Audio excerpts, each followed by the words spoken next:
بسم اللہ الرحمن الرحیم۔ میں ہوں ثقاف یاسر۔ آج ہم انتہائی اہم قسم کے دو موضوع پر بات کریں گے۔ ایک تو یہ ہے کہ جو پاکستان دو بڑے کرائسس سے گزر رہا ہے، ایک اندرونی کرائسس ہے اور ایک بیرونی ممالک سے، یعنی کہ انٹرنیشنل پولیٹکس کے حوالے سے ہے، بین الاقوامی تعلقات کے حوالے سے ہے۔ دونوں بڑے اہم ہیں اور پاکستان اس وقت ایک مشکل ترین دور سے گزر رہا ہے اور انتہائی اہم خبریں آ رہی ہیں جس کو تمام پاکستانیوں کے لیے بڑے کنسرنس رکھتی ہیں۔ کچھ اندرونی معاملات میں اگر پہلے ہم بات کرتے ہیں تو آپ نے دیکھا ہوگا کہ بھئی جو پاکستان کا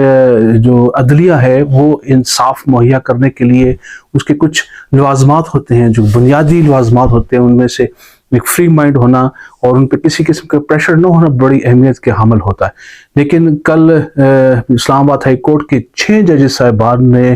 ایک انتہائی اہم قسم کا خط لکھا چیف جسٹس آف پاکستان کو مخاطب کرتے ہوئے، اور جوڈیشل کمیشن کے دیگر 4 اراکین کو، یعنی کہ تمام 5 کے 5 اور کچھ دیگر افراد بھی ہوتے ہیں سپریم جوڈیشل کونسل کے، ان کو انہوں نے خط لکھا ہے اور خط میں انہوں نے بیان کیا ہے کہ بھئی ان کے ساتھ کیا صورتحال گزر رہی ہے، اور اسٹیبلشمنٹ کے کچھ خفیہ ادارے اور ساتھ ہی ساتھ جو حکومت ہے، حکومتی ادارے جو ہیں وہ ان کے کام میں مداخلت کر رہے ہیں، ان پر پریشر ڈال رہے ہیں۔ اور خط اتنا خوفناک اور خطرناک ہے کہ اس میں ایسے بھی ذکر آیا ہے کہ بعض جو ججز ہیں ان کے گھر والوں پہ تشدد کیا جا رہا ہے اور ان سے اپنی مرضی کے فیصلے حاصل کرنے کی کوشش کی جا رہی ہے۔ اور ساتھ ہی ساتھ اہم بات یہ بھی ہے کہ کچھ ججز کے گھروں میں جو ہیں وہ بگ کیے گئے ہیں، ان کے گھروں کو، ان کے جو گھروں کے فانوس ہیں یا ان کے گھروں کے جو حالات ہیں اس میں جو ہے آڈیو ویڈیو ریکارڈنگ کی ڈیوائسز لگائی گئی ہیں اور ان کے جو ہے وہ معلومات حاصل کرنے کی کوشش کی گئی، اور تمام کی تمام کی وجوہات یہ ہیں کہ یہ ججز پہ پریشر رکھا جائے۔ یہ خطرناک، انتہائی خطرناک ترین خط ہے جو کہ اسلام آباد ہائی کورٹ کے ججز صاحبان نے لکھا ہے، اور اس میں جن کو انہوں نے مخاطب کیا اس میں اسلام آباد ہائی کورٹ کے چیف جسٹس بھی شامل ہیں، پشاور ہائی کورٹ کے چیف جسٹس بھی شامل ہیں، سپریم کورٹ آف پاکستان کے قاضی فائز عیسیٰ صاحب بھی جو چیف جسٹس آف پاکستان ہے وہ بھی شامل ہیں، اور ساتھ ہی ساتھ جو ان کے بعد دوسرے سینئر ترین جج ہیں ان کا ذکر بھی ہے، اور 2 دیگر ججز کا بھی انہوں نے ان کو مخاطب کر کے یہ خط لکھا ہے کہ سپریم جوڈیشل کونسل کو کہ بھئی جو جسٹس صدیقی کے حوالے سے جو اپنی ججمنٹ دی ہے جس میں ان کو انہوں نے بحال بھی کیا ہے، اس کے ریفرنس دیتے انہوں نے کہا کہ اس میں کہا گیا ہے کہ جج صاحبان کو اگر پریشر آ رہا ہے کہیں سے تو انہیں اپنے دیگر ساتھیوں کو بھی اس پہ بتانا چاہیے۔ تو اس کا حوالہ انہوں نے دیا کہ بھئی اب ہم نے آپس میں بھی ڈسکس کیا ہے اور اپنے چیف جسٹس کو بھی بتایا ہے اور چیف جسٹس آف پاکستان کو بھی بتا رہے ہیں، اور سپریم جوڈیشل کونسل کی طرف ہم رجوع کر رہے ہیں، جس کے لیے انہیں فل کورٹ جو ہے وہ میٹنگ کرنی چاہیے اس پر، اور کانفرنس کرنی چاہیے، اور اس کا حل نکالنا چاہیے کہ انڈیپینڈنس آف جوڈیشری کے حوالے سے یہ کس طرح ممکن ہو سکے کہ ان کی جو قطن لگائی جا رہی ہے پر جو پریشر ڈالا جا رہا ہے اس کو جو ہے وہ کس طرح سے سدباب کیا جا سکے۔ اس میں آپ مزید یہ دیکھیں کہ اس میں کچھ بیک گراؤنڈ بھی موجود ہے کہ کچھ ججز صاحبان کے جو فیصلے تھے وہ بہت سے حلقوں کو شاید پسند نہیں تھے، اور ججز صاحبان نے بھی کچھ ایسے کام کیے ہیں جس کی وجہ سے جو ہے اس طرح کے حالات پیدا ہوئے۔ خیر، پاکستان کی ایک ہسٹری رہی ہے، پاکستان کی ہسٹری میں مختلف قسم کے مختلف جوڈیشری آتی رہی ہے، اسی جوڈیشری کے لوگوں نے جو ہے وہ لوگوں کو جو ہے وہ بہت سے ریلیف بھی دیا ہے، اور بہت سو کو ایسے اقدامات کے تحت بھی ان کے ساتھ اقدامات کیے ہیں، ایسے اقدامات بھی ہمارے نظر آئے جو کہ نہ صرف غیر قانونی غیر آئینی تھے بلکہ آپ کہہ سکتے ہیں کہ انصاف کا بالکل ہی جنازہ انہوں نے نکالا ہے۔ یہ پاکستان کی ہسٹری اس میں بھری ہوئی ہے۔ شروع میں بھی جو پہلی اسمبلی پاکستان کی توڑ دی گئی تھی تو اس وقت بھی جو ہے وہ اسپیکر نے جو ہے وہ رجوع کیا تھا، اور ایک جو صوبائی اسمبلی تھی اس نے اس کو صوبائی جو چھوٹی کورٹ تھی اس نے اس کو بحال کر دیا، اور پھر سپریم کورٹ نے اس کو بحال دی، یعنی کہ اس وقت سے ہی کنٹروورشل رہی ہے ہماری کورٹس، اور آج بھی آپ دیکھیں کہ انتہائی کنٹروورسی کا شکار ہے کہ ان کو فیصلے کیسے کرنے چاہیے۔ اسی کورٹ نے کچھ ایسے بھی فیصلے کیے تھے جو اگر کوئی بیل لینے آتا ہے تو انہوں نے پورا کیس بھی اڑا دیا، اور کچھ ایسے لوگ بھی آئے ہیں جو غریب لوگ آئے ہیں جنہوں نے بیل کا ہی درخواست کی ہے تو ان کو جو ہے وہ بیل دینا تو دور کی بات، ان کو جو ہے وہ لمبی سزائیں دے دی گئی ہیں۔ تو یہ جوڈیشری کا بھی کچھ ایسے اقدامات ہیں، اور دوسری طرف جو ہے اسپائی ایجنسیز جو ہیں جو اس طرح کے اقدامات کر رہی ہیں، جو کہ ان کے بارے میں ڈیٹا کلیکٹ کر رہی ہیں، جو بھی کر رہی ہیں، یہ ان کے بھی اقدامات کی کچھ لمٹس ہونی چاہیے، اس کے بھی کچھ پروٹوکولز ہونے چاہیے، اور ان کے بھی کوئی ایس او پیز ہونے چاہیے یا ٹی او آرز ہونے چاہیے جس کے تحت وہ سارے اقدامات کر سکے۔ اب آپ دیکھیں کہ افتخار چودھری صاحب کے زمانے میں جو انڈیپینڈنٹ جوڈیشری کا جو زور لگایا گیا تھا اور جو تحریک چلائی گئی تھی، اس میں بہت ساری جو ہے وہ فورسز ان کے ساتھ مل گئی تھی، پولیٹیکل پارٹیز تمام نے ان کا ساتھ دیا تھا سوائے کاف لیگ نے، اور پھر اس کے بعد جو ہے بارز تمام جو ہیں وہ پاکستان بار بھی ہوگی، اور پروونشل جو بارز ہیں وہ بھی تھی، اور بار ایسوسیشنز بھی ان کے ساتھ تھی۔ اس مرتبہ بھی ایسا ہی ہوا کہ اس خط کے بعد جو ہے تمام پاکستان کی جو بار ایسوسیشنز تھیں اور بار کونسلز تھیں، ان سب نے تقریباً جو ہے وہ ان کے حمایت میں بات کی اور اجلاس بلائے ہیں مختلف تاریخوں کو، اور اس پر مستقبل کا رائے عمل طے کرنے کی بات کی ہے۔ اور دوسری جب سپریم کورٹ نے بھی، چیف جسٹس آف پاکستان نے بھی سپریم کورٹ میں جو ہے وہ اس وقت بھی اجلاس جاری، جو کہ سپریم جوڈیشل کونسل کا جو فل کورٹ اجلاس ہے وہ بھی جاری ہے، جس میں یہ مشاورت ہو رہی ہے اور اس پہ ڈسکس ہو رہا ہے ان کے خط کے حوالے سے۔ میں جیسے کہہ رہا تھا کہ بھئی تالی دونوں ہاتھوں سے بجتی ہے، عدالتوں کے بھی کچھ ایسے تاریخ رہی ہے جو کہ کوئی قابل قدر یا قابل فخر ہم کہہ سکتے ہیں کہ نہیں رہی ہے۔ پاکستان 132ویں نمبر پر ہے دنیا میں انصاف مہیا کرنے کے حوالے سے، اور تقریباً 24 لاکھ کیسز ایسے ہیں جو کہ پینڈنگ پڑے ہوئے ہیں، جن پر ابھی تک لوگ اپنے فیصلوں کے منتظر ہیں۔ دادا کے زمانے میں اگر کوئی مقدمات ہوتے ہیں تو پوتے اور نواسیوں کے زمانے میں جا کر اس کے فیصلے ہوتے ہیں۔ ایسے بھی اقدامات ہوئے جس میں کہ کورٹ نے کسی کی جو ڈائیورس ہے وہ نل اینڈ وائڈ قرار دی ہے، کسی ایپیکس کورٹ نے، اور نچلی کورٹ کے فیصلے کو غلط قرار دیا ہے، تو وہ اپنے نئے خاوند اور نئے بچوں کے ساتھ پیش ہوئی ہے کہ بھئی میرے تو 3 بچے ہو گئے اور اب آپ نے میری ڈائیورس کو جو ہے نل اینڈ وائڈ قرار دے دیا۔ ایسے بھی فیصلے ہوئے ہماری عدالتوں نے کیے ہیں۔ بہرحال ہمیں دیکھنا یہ چاہیے کہ بھئی انصاف کا جو تقاضا ہے وہ پورے ہونے چاہیے ہر کیس میں، چاہے وہ امیر ہو یا غریب ہو۔ یہ وہی عدالتیں ہیں جنہوں نے میاں نواز شریف کو آؤٹ آف دا ٹرن جو ہے ان کو ریلیف دیتے ہوئے ملک سے باہر بھیج دیا تھا، جبکہ ان کے مقابلے میں کہ سینکڑوں ہزاروں لاکھوں جو غریب غربا جو جیل میں بیٹھے ہوئے قیدی تھے، ان کو ایک دن کی بھی چھٹی کسی نے نہ دی، کسی نے کوئی ریلیف نہ دیا۔ یہ وہی لوگ ہیں جنہوں نے عمران خان کو بھی بوریاں بھر بھر کے ضمانتیں دی ہیں۔ یہ وہی لوگ ہیں جنہوں نے پیپلز پارٹی کے جو قائدین ہیں ان کو بھی نہ صرف بری کیا، ان کے کیسز ختم کیے، بلکہ ان کے جو ہیں وہ ایسے اقدامات کیے کہ وہ مستقبل میں بھی ان کے لیے ریلیف ملتا رہے۔ اب یہی وہی عدالتیں ہیں جنہوں نے ذوالفقار علی بھٹو کو بھی پھانسی دی، یہی وہی عدالتیں ہیں جنہوں نے عمران خان کو بھی زبردستی بند کر کے رکھا ہو، یہی وہی عدالتیں ہیں جنہوں نے پاناما لیکس میں نام نہ ہونے کے باوجود نواز شریف کو جو ہے وہ سزا دی۔ یہ وہی عدالتیں ہیں جنہوں نے جو ہے وہ پہلے جب اقتدار میں تھے تو ان کی واہ واہ کرتے رہے، اقتدار سے نکلے تو ان کو جیلوں میں بھیج دیا، اور دوبارہ اقتدار میں آ گئے تو پھر ان کو ریلیف مل گیا۔ یہ وہی عجیب و غریب قسم کی عدالتیں ہیں۔ اور سب سے دلچسپ بات، آپ کو کسی بھی شعبے میں، کسی بھی ادارے کے ساتھ، کسی بھی محکمے میں اگر آپ کو کوئی گریونسز ہو، آپ کو کوئی مسئلہ ہو، تو آپ کمپلینٹ لے کر جاتے ہیں عدالت میں جاتے ہیں کہ بھئی ہمارے ساتھ یہ زیادتی، یہ ظلم ہوا ہے اور یہ ہمارے ساتھ برا ہو رہا ہے۔ لیکن اگر آپ اور وہ اس کا مداوع کرنے کی کوشش کرتے ہیں، بلکہ اس کو بلا کے انتہائی بے عزت بھی کرتے ہیں، اور ساتھ ان کے ساتھ ان کو سزا بھی دینے کی کوشش کرتے ہیں، اور انتہائی قسم کی سزا دیتے ہیں، اور انتہائی سخت الفاظ بھی عدالتوں میں بیان کیے جاتے ہیں۔ اور یہ وہی ججز ہیں جن کو مائی لارڈ پکارا جاتا ہے، جو کہ میں سمجھتا ہوں شرک ہے۔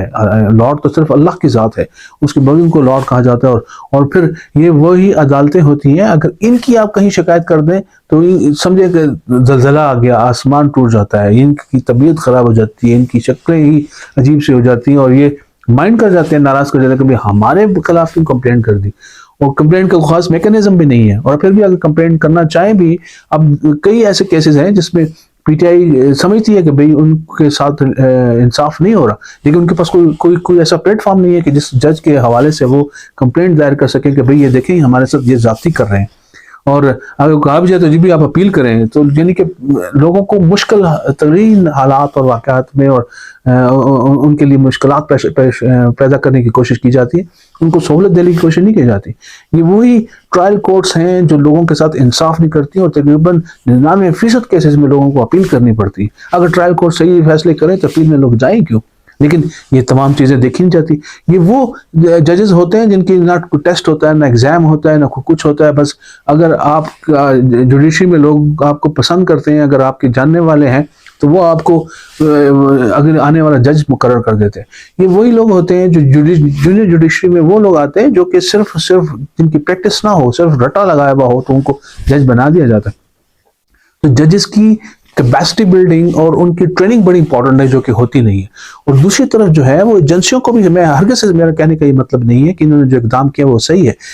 کنڈیم کرتا نہ میں کنڈیم کرتا ہوں بلکہ تمام کے تمام پاکستانی تمام ادارے، ہر شخص اس بات کا کنڈیم کر رہا ہے کہ ججز کی گھروں کو بگ نہیں کرنا چاہیے، ان کو پریشرائز نہیں کرنا چاہیے، ان کے فیصلوں کو متاثر کرنے کی کوشش نہیں کرنی چاہیے، ان کو اپنی مرضی کے مطابق فیصلے لینے کی کوششیں ہرگز نہیں کرنی چاہیے۔ لیکن ساتھ ہی ساتھ ججز کو بھی اپنے رویے پہ، اپنے جو ہے کنڈکٹ پہ اور ان کی جو سلیکشن کا طریقہ کار ہے اس پہ بھی بڑا غور و فکر کرنی چاہیے۔ پاکستان میں 132ویں نمبر پر ہم کیوں چلے گئے؟ پر ان کیسز کے حوالے سے بھی ایک پورا پروگرام کریں گے اور اس پہ بھی بات کریں گے۔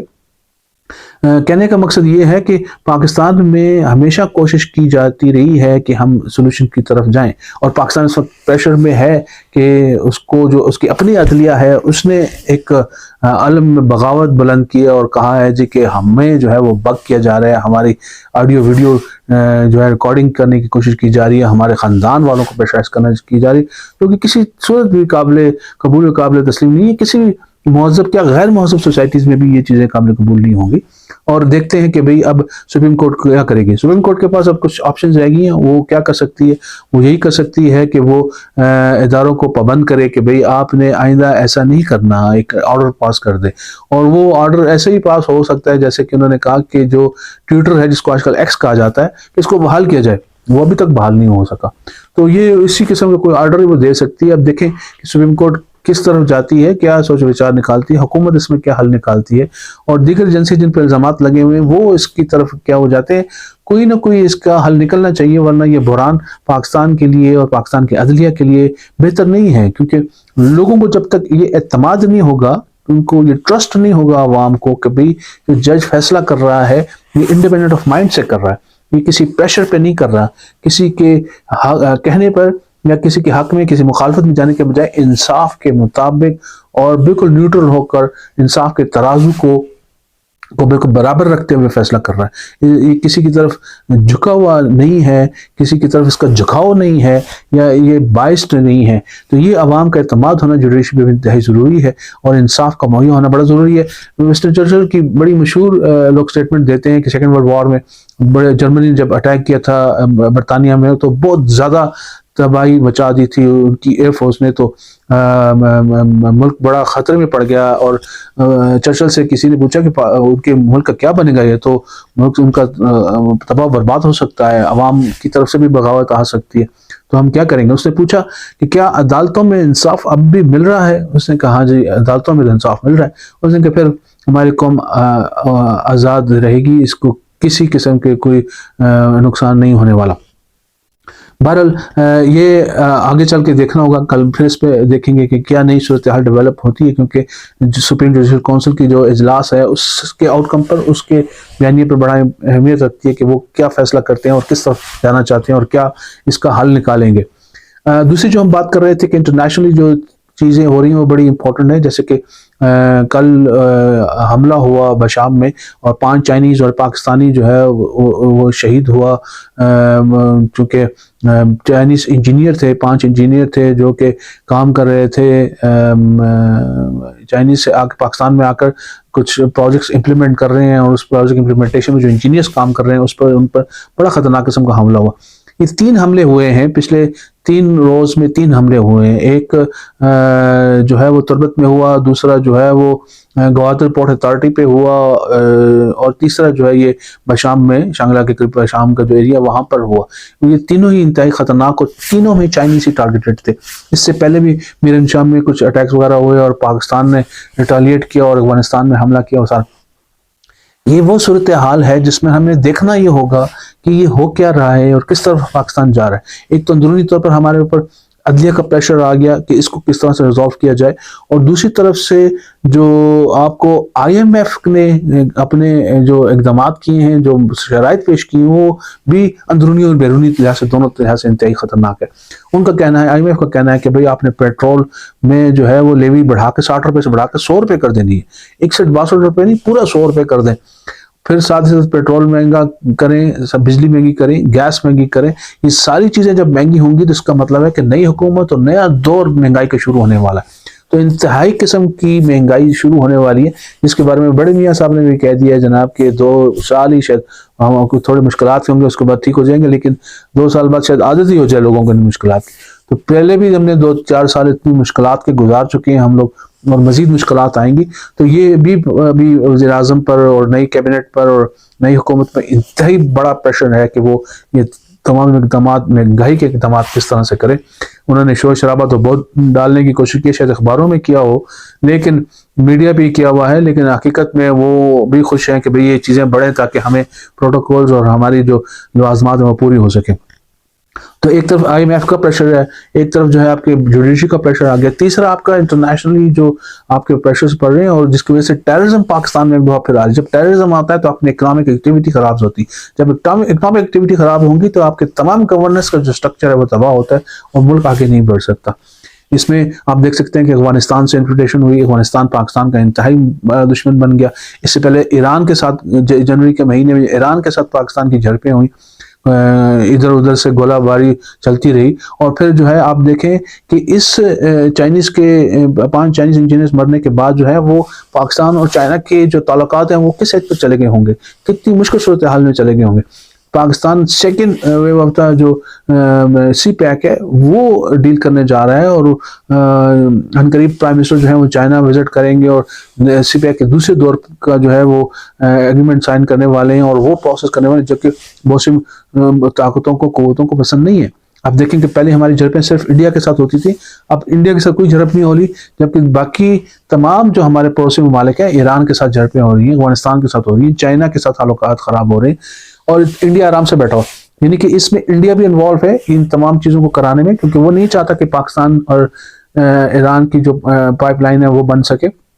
یا چل سکے. اس طرح افغانستان کی اور پاکستان کے تعلقات خراب کرنے میں انڈیا کا بہت بڑا ہاتھ ہے. ان کی بہت زیادہ انفلوئنس بن چکی ہے افغانستان میں، اور انہوں نے بہت سے پروجیکٹس ایسے کیے ہیں جو کہ پاکستان کے مخالف ہیں اور پاکستان کے جو حق میں نہیں جاتے، انڈیا افغانستان میں بیٹھ کے کر رہا. پھر چائنا کے ساتھ پاکستان، انڈیا کسی صورت نہیں چاہتا کہ چائنا کے ساتھ پاکستان اور چائنا کے جو ہیں وہ تعلقات بہتر ہوں. اور سب سے اہم بات یہ ہے کہ اس وقت دنیا میں جو ہے وہ ساری دنیا کی جو نظر ہے وہ امریکہ کے الیکشن پر ہے، کیونکہ جو الیکشن کے 5 نومبر کو ہونے والے ہیں وہ پوری دنیا کے حالات کو متاثر کرتے ہیں کہ کون نیا صدر آئے گا، کون سی سیاسی جماعت اس میں آئے گی. ان کی پوری پولیٹیکل شفٹ بن جاتی ہے، پیراڈائم شفٹ اس میں آتی ہے جب پریزیڈنٹ چینج ہوتا ہے، پولیٹیکل پارٹیز چینج ہوتی ہے. تو اس الیکشن کے حوالے سے وہ خود بھی جو امریکن جو تھنک ٹینکس ہوتے ہیں وہ بھی اس طرح کے جو ہے حالات پیدا کرتے ہیں جس سے کہ دنیا کو اپنی طرف متوجہ کر کر اور لوگوں کا جو اوپینین ہے وہ سافٹ کارنر لے کر وہ ووٹ لینے کے حاصل کرتے ہیں. یہاں پر بھی ڈونلڈ لو نے بھی، اور آج جو ہے وہ دفتر خارجہ ان کے جو دفتر جو اسپوکس مین ہیں، امریکہ کے جو اسپوکس پرسن ہیں، انہوں نے بھی بتایا کہ پاکستان کو جو ہے وہ ایران کے ساتھ پائپ لائن نہیں بنانی چاہیے. ہم ان کو مشورہ دیتے ہیں کہ یہ ان کے حق میں بہتر نہیں ہے. اور ایران نے بھی ایک طرف کہہ دیا ہے کہ اگر پاکستان پائپ لائن نہ مکمل کی، اپنے حصے کی پائپ لائن مکمل نہ کی، تو ہم انٹرنیشنل کورٹ آف جسٹس میں جا کر ان پر انڈیمنٹی امپوز کروائیں گے، ان پر بہت بڑا جرمانہ عائد کروائیں گے. تو پاکستان ساتھ پھنس چکا ہے بری طرح سے. ایک طرف جو ہے وہ سی پیک اگر کرتا ہے تو امریکہ اور انڈیا کے اس کے بہت بڑے جو دشمن ہیں وہ اس کو کرنے نہیں دے رہے، جس کے لیے وہ حالات خراب کر رہے ہیں. دوسری جانب جو ہے وہ نہیں چاہتے کہ ایران اور پاکستان کے ساتھ جو ہے وہ ان کی پائپ لائن بنے. اگر پائپ لائن بنتی ہے تو وہ امریکہ پاکستان پر ایک شدید قسم کے سینکشنز لگا دے گا. ایک دفعہ پھر جیسے 1993 میں لگائے گئے تھے اور پاکستان کے برے ترین حالات آ گئے تھے, ایک تو پھر اس طرح کے سینکشنز لگ سکتے ہیں. اور پھر اگر نہیں کرتا تو برطانیہ جو ایران ہے وہ بہت بڑا جرمانہ پاکستان, کیونکہ پاکستان ایگریمنٹ کر چکا ہے ایران کے ساتھ جو ہے گیس پائپ لائن کے حوالے سے. تو اگر کرتا ہے تو تب بھی پاکستان پھنس رہا ہے, نہیں کرتا تو تب بھی پاکستان پھنس رہا ہے. اور اسی طرح جو ہے جو IMF کا پریشر ہے پاکستان میں وہ بھی انتہائی خطرناک طریقے پہ حد تک پہنچ چکا ہے, جس کو پاکستانیوں کا بھی اندازہ نہیں ہو رہا, ہماری قوم کا اندازہ نہیں ہو رہا, اور حکومت سمجھ نہیں آ رہی کہ وہ کس گلی سے اپنے آپ کو بچا کر نکال کر جائے. اور پھر عدلیہ کا اتنا بڑا پریشر آ گیا جو کہ گورنمنٹ پہ آ گیا. تو اس وقت ہماری پاکستان کی جو صورتحال ہے انتہائی مشکل ترین صورتحال میں ہم پھنسے ہوئے ہیں. خصوصی طور پر پاکستان کے جو آرمی چیف ہیں ان کی جو ہیں وہ نیندیں اس وقت حرام ہوئی ہوں گی, کیونکہ سیکیورٹی کی مسائل جو بارڈرز پر ہیں وہ اتنے خطرناک ہیں. اور پھر دوسرے نمبر پہ جو ان کی ٹیررزم جو جس اسکیل سے بڑھ رہا ہے اور جتنی ایونٹس اور ایکٹیویٹیز ہوئی ہیں وہ کتنی خطرناک ہیں. اور پھر تیسرے نمبر پر جو ہے وہ ملک کے اندر جو جوڈیشری نے ان کے لیے ایک نیا پینڈورا باکس کھول دیا, وہ اس کو کس طریقے سے کور کرے. تو پاکستان کے اندر بہت سے محاذ کھل چکے ہیں, ایک سے زیادہ محاذ پاکستان جو ہے وہ اس وقت لڑ رہا ہے. اور زیادہ تر محاذ کھولنے کی بڑی وجہ جو ہے وہ پاکستان خود ہے, کیونکہ اس نے اپنے لیے بہت سی چیزیں ایسے کھول دی, جیسے کہ PTI والا جو معاملہ ہے وہ اپنے لیے خود طول پکڑتے جا رہے ہیں, اور جو پبلک اوپینین ہے وہ اپنے خلاف کرتے جا رہے ہیں. اسی طرح انٹرنیشنلی جو ہے وہ کچھ ایسی چیزیں ہیں جس کو اپنے خلاف کرنے میں پاکستان کو کثرت نہیں چھوڑی. اور پھر انڈیا کی صرف بیان بازی نہیں آ رہی, کیونکہ وہاں پہ الیکشن ہے اور وہ الیکشن کی وجہ سے تھوڑا سا ٹمپریچر لو رکھنا چاہ رہے ہیں, ورنہ انڈیا بھی کسی سے کم نہیں, وہ بھی وہاں سے کوئی نہ کوئی اس نے اقدامات کر دینے ہیں. افغانستان کے ساتھ ہم پنگا لے چکے ہیں, ایران کے ساتھ لے چکے ہیں, چائنا کے جو انجینئرس ہیں ان کو ٹارگٹ کیا جا رہا ہے, ٹیررزم کا شکار ہو رہے ہیں. اور پاکستان میں پھر ٹیررزم آ رہی ہے تو باہر سے لوگ کیسے آئیں گے جو یہاں پر انویسٹمنٹ کریں اور پاکستان کی اکانومی بوسٹ کریں, یہ ساری چیزیں کس طرح ہوں گی. پھر IMF کا پریشر کہ عوام پہ پھر ایک بہت بڑے بوجھ ڈالے جائیں اور مہنگائی کی جائے اور لوگوں کو جو ہے وہ کنڈی چھری کے ساتھ ذبح کیا جائے. تو اس طرح کے سارے اقدامات ہیں. اور اسی طرف جو آپ کی جوڈیشری نے جو پریشر ڈال دیا ہے وہ ایسا پریشر ہے جس کو افتخار چودھری کی جو موومنٹ تھی اس وقت پاکستان پورا بند ہو گیا تھا اور مجبور ہو گئی تھی حکومت, اور ان کو بحال کرنا پڑا تھا. ابھی بھی وہی صورتحال ہے کہ PTI جو اس وقت سب سے زیادہ مقبول ہے, سب سے زیادہ ووٹ لینے والی سیاسی جماعت ہے, وہ ان ججز کے ساتھ کھڑی ہے, اور تمام بار ایسوسیشنز اور بار کونسل بھی ان کے ساتھ کھڑی ہیں, اور شاید میڈیا بھی ان کے ساتھ زیادہ تر کھڑا ہوا ہوگا. جو سیاسی جماعتیں جو حکومت میں ہے, پیپلز پارٹی اور نون لیگ, شاید یہ ان کے ساتھ نہ دیں, باقی سب ان کے ساتھ دینے کو تیار ہوں گے کہ بھئی ایجنسیز کا رول کم سے کم ہونا چاہیے. کل پھر کسی نئے ولاگ کے ساتھ حاضر ہوں گے. جی بہت شکریہ, السلام علیکم.